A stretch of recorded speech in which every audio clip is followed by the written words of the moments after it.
What's up mga ka-Big Bites? Bucks ni-reject ang offer ng Rockets, mas gusto ang offer ng GSW.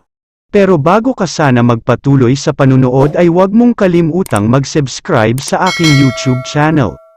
Talakayin lang muna sandali natin ang frustration ng Cleveland Cavaliers superstar na si Donovan Mitchell.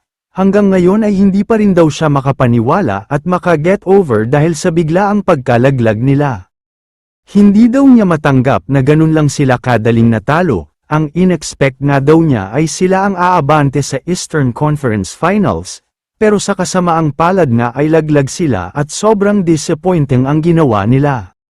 May mga post naman na kumakalat na posibleng aalis na daw siya sa Cavs next season, mukhang may part daw kasi sa kanya na gusto niyang lumipat ng ibang teams, yung playoffs performer na team at hindi pang regular season lang.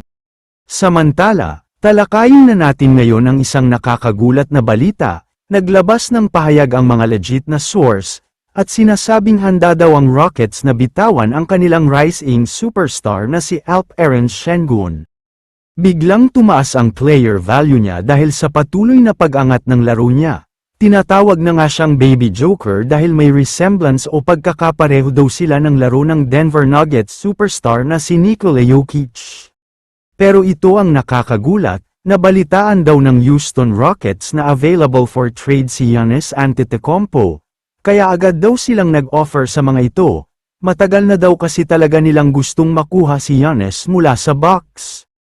Handa nga daw silang ibigay si Sengun sa Bucks kapalit ni Giannis. May karagdagan pa daw yan na isang future first round pick at 3 second round pick, handa daw mag-all-in ang Rockets para lang makuha itong si Giannis.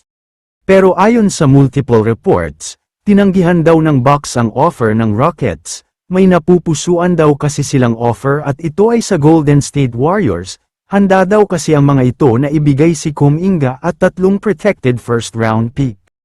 Tinanong nga rin daw si Giannis kung saang team niya gustong pumunta, ayon sa kanya ay mas prefer daw niya sa Warriors dahil pamilyar na siya sa style of play ng Warriors dahil kina Butler at Curry umiikot ang opensa nila.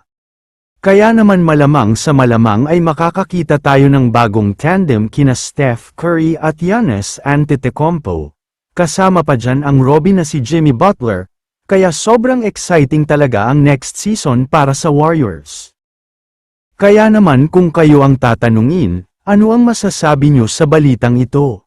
I-comment mo naman ang opinion mo tungkol sa tanong na ito. Dito na muna nagtatapos ang video na ito.